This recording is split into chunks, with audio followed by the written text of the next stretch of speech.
This is like show and tell time. It's going to be one of the harder ones. Um, so I did one more type of Outcaster story that actually takes place on Mars. It would be taking place like maybe 100 or 200 years in the future. Um, this one, the Circus Island stuff, I'll show you tomorrow for 2015. But I'm going to show you a few things. I'll go through this folder here as best as I can. Um, Let me see if I can get you in focus or not. We have to do a little bit more. Okay. So this is Jerry the Reaper. Now this incarnation of Jerry the Reaper, I like his sort of Lego sort of bionicle um, kind of scythe, three pronged scythe. And so he doesn't have any deformed face, but he's wearing a Day of the Dead mask, and he wears these gray and black bead robe, very heavy robe. When I redesigned Jerry for Grim Planet, I wanted him to wear less clothing so he could move around and have the deformed face. So that's that one. Uh, these are going to be fucked up, aren't they? Okay. This is Missy Valencio. She's a cancer victim here. She dies and becomes a butterfly, I guess. She has a musical instrument. That's her. That's Jorge. Jorge, of course, based on my original stuff, I'm not sure what his role is. I don't know what his role is. It's very unique. Jesus was never finished, so poor Jesus is not done. But I think I have a part of an 8-ball. If you can barely see it, there's an 8-ball head on him. I don't know why the fuck it's all over the place. This is Eric Anaya, or Eco, or Sparks, one of my original 3 characters for Circus Freaks. This is Rai with the Japanese symbol, which means thunder, Rai. So what you have here is like thunder sound over a rice field. That's the origin of that. He's a scientist here. This is based on me, Drake. This is Violet. This is Violet in a weird gaudy costume. Now these are all from 2014, early to late 2014. This is based on my brother, Sebastian. He was the blind drummer. He used a hatchet and a bat to hit all these weird drums that you see here.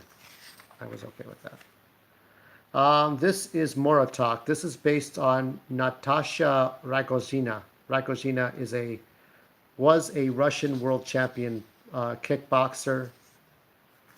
This is Francisco and his cat, Valiant. Think of Pancho Villa, the would-be superhero. This is Vengabot, another of the Mexican Avengers, which we'll see in Great Patriarchy. I like some of these designs. I may recycle some of these for the current incarnation. This is the original Mexican Avenger. This is Alfredo Gomez and his 2 dogs, his 2 boxers. This is Pablo Montenegro, which is based on Pablo Picasso. And I got some more. We got more.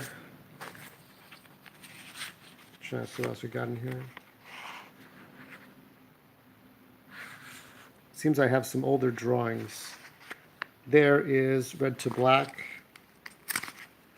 And this stuff here is from Green Pueblo, the 3rd entry after Grey Patriarchy and Grim Planet. So lots of surprises, but we're going to see all that later. For now, I'm showing you whatever's from the Mosaic. Here is Moses Ortega with his helicopter, his Leaf helicopter. That's Rosemarie, who we'll see later in Grey Patriarchy. This is Roth McGoth. When I heard Collie UK, Collie UK, I created this character in 2002, but when I listened to Collie UK's YouTube channel. I said, if we ever meet up, he's got to do the voice of this clown, this 4 foot tall clown as a businessman, like McDonald's. Um, Here's Ashley. This is Ashley, the character for she's the character for Gorgeous Bendeja and other things. She has a prosthetic arm and a prosthetic leg. Um, Different ideas I was kind of fucking around with, but I hope she's doing all right. The real Ashley. This is based on Fewings. Fewings, the author for romantic novels and such, the British author. This is Memo, the Burger Thug. What else we got here? This guy is Artichoka with an elephant head. This is Vulturo, a bearded vulture. This one is Dust Bunnies. Mitchell and Frederick, I think. I'm not sure if I didn't show you this one too well, but that's Vulturo. But anyway. This one is Greg, one of the children of the Karn. These are Rai's friends from baseball. There's Eito, Aguri, Chugo, Gayuka. So these are Rai's friends from Osaka, Japan.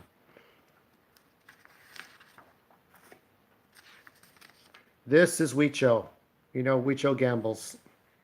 That's his deal. He just fucking gambles.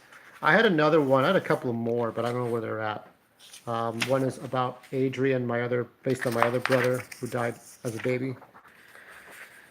Let's see. We're going to show you now, because I have to make the time. So we're 7 minutes in. I hope we are on the right goddamn site. If we're not, no, we're not. Okay. So this is the Mosaic. Now I showed a bit of this. You can find it in my original postings. Just look in my channel, look up 2015, 2016. You can start to see it. So I started it out as going through time. We start in 2011. The real Raphael Sagarin was somebody who died in an accident, in a freak accident. And so the idea was that Sagarin, his descendant, would be the governor of the new American city, or actually a city based on the Netherlands, on Dutch. And we had a World War 2.5 in 2027. So Europe decides to work with the space program, and you see all these different events pouring out. I'm not clearly showing you everything. You can always pause it to read everything if you want. Zenaido is based on a guy that I worked for the U.S. Census Bureau. His name was Zenaido. Nice guy. He was just too angry. Zenaido, if you ever by chance see this on your free time, you needed weed badly.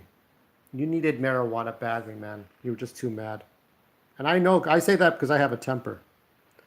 So Zenaido has 30 days to present a constitution that commits to basic law regarding murder, theft, unjust discrimination, and separation of church and state, as well as the euro currency. So it's a European city on Mars. They have a group has to come forward for 30 days. It's like scavenger hunt. The right party comes and finds everything or whatever. Now the Mosaic, it's a collage, and as you can kind of see, this is a series of colored paper put together to form an image. So you can see the entire city of what did we call the city again? Sorry. The Netherrets, as we call it, the Netherrets. It starts out with the little girl burying her pet rabbit, and Dutch in appearance. I kind of go by different countries, different cities, different countries, different continents. The way I wanted to do this was that I wanted to kind of show it like 2001: A Space Odyssey, where we have the black and we have like characters in the foreground to show you different chapters. And these are sort of the final renditions of the Children of the Karn. Now, the children of the Karn, who you will see later on in my second book, Gray Patriarchy, um, they are children who are based on Kid Nation and um, the circus, the Red Triangle Circus from Batman Returns. So if you think of Batman Returns, the circus gang, and you think of Kid Nation, the reality show, this is basically it. This is all they are.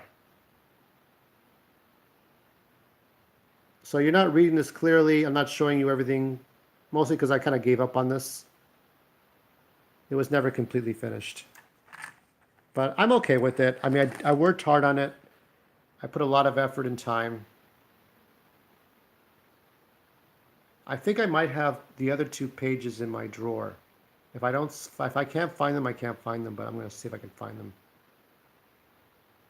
So the children of the Karn, they look at the pinball golf table and they see silhouettes of the Rainbow Harmony and Gino. There's Iggy the monkey, and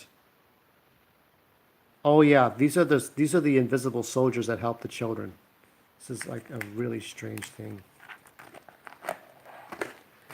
And here we got like rocker Mohawk 80s style punks, and they kill the children because they're on Damon's Rainbow Harmony.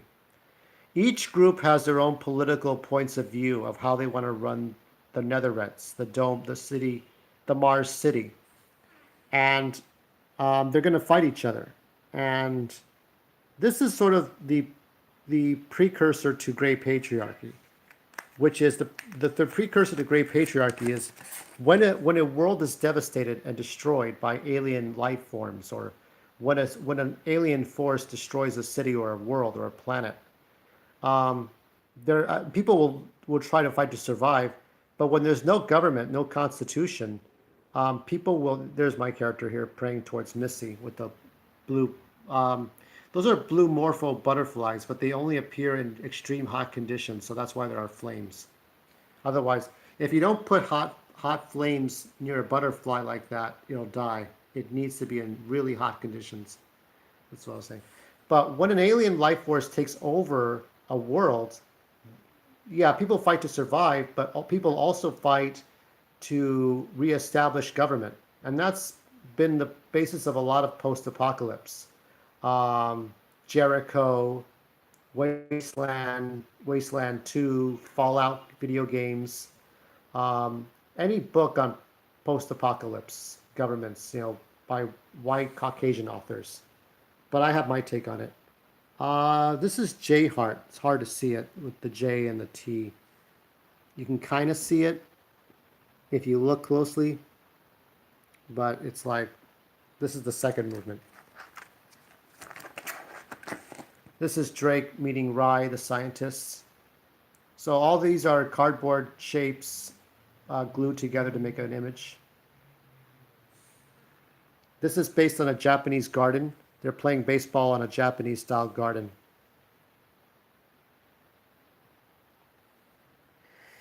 Now somebody would ask me, what is he saying here? Eito says, Oya, Chugo, hayai de agede. Like, hurry up and give it to me. Hayai de agede. So I could do a little bit of Japanese and Spanish. Your real life begins when you go outside East LA. If you're Mexican, if you're a black man, you go outside Harlem and South Central. If you're Asian, you get away from Monterey Park. You get away from Chinatown. When you're Indian, you get away from your Indian community, your Armenian community. Because Armenians and Indians, Middle Easterns, they have a small cluster of family communities. But you have to get out of that, and you have to explore, and you have to look at the world around you. Especially if you're in America, you have to kind of keep an open mind. You have to put up with other people. Yeah, there's a lot of Japanese. I'm not going to really, translate all this. Did I rip up that? Is that ruined? I think that's ruined. I think I ruined this part. Oh well, that's gonna happen, man. But yeah, this is there's a dragon kind of pattern here, and there's Drake and there's Rye. This was hard to do, man. Extremely hard. But Drake and Ryan talk about forming a new government. The Inbreds, the third movement. This is a flashback story. And here you can see Adrian, based on my other brother who died. So Adrian's half blind, and Sebastian here is fully blind. You have Missy, you have my character as Drake. You have Jerry's face in the background, and sort of a backstory. Jerry used to be a member of the Inbred band. I don't know, I called it Inbreds, but whatever. And this is Mr. Chris Bergstrom, good professor. I got not a bad thing to say about him. He's got his own things to do. I wish him well in whatever he does. But Chris Bergstrom, Tycho professor, very smart. He has his own Wikipedia profile, I think. So Jerry's a rock star, tries to be a rock star. Missy's got cancer, and Drake visits her. It's a difficult time. I think Chris Bergstrom is there in the background or foreground, actually. Jerry causes a serious accident that causes the deaths of his brothers and Chris. Drake is angry. Jerry's laughing in the background with his Day of the Dead mask on. So Drake came up with a new way to save the world and a nation uniting diversity. This is what I really tried to believe and hope and stuff like that. I kind of changed my perspectives. This is Sunny's salon. And here we have Rosemary. These are her friends. I think this is Elsa, Marion, my motherfucking God, Olivia. That's her best friend, Olivia. And over here is Shannon. So you got one Latina, one white girl, one black girl, one Chinese girl, different ethnicities. And you got her half sister. There's Violet. So Violet and Rosemary are related to each other.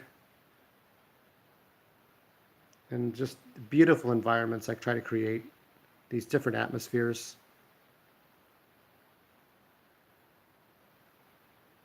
Yeah, I kind of censored my foul language on this one for whatever reason. And this I took from a Brita water filter design. Rosemary and Violet having a conversation. She's clearly going to stab her in the back. Not with a knife, of course, but with a cattle prod. And doesn't work because Violet's wearing a rubber dress. So she tricked her.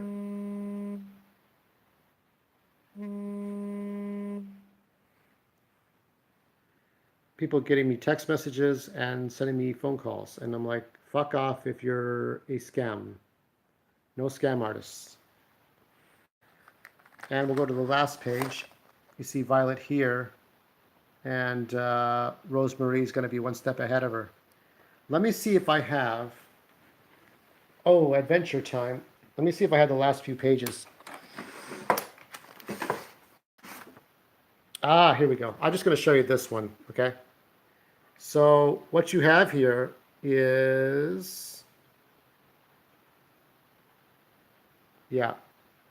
So Shannon, so you see, these are the characters in Rosemary's family. Shannon Choi is dead, Marion Spencer is dead, Elsa's dead, and Olivia. Because the Ashcan robot says stand back, and she's a small robot that kills all these different people.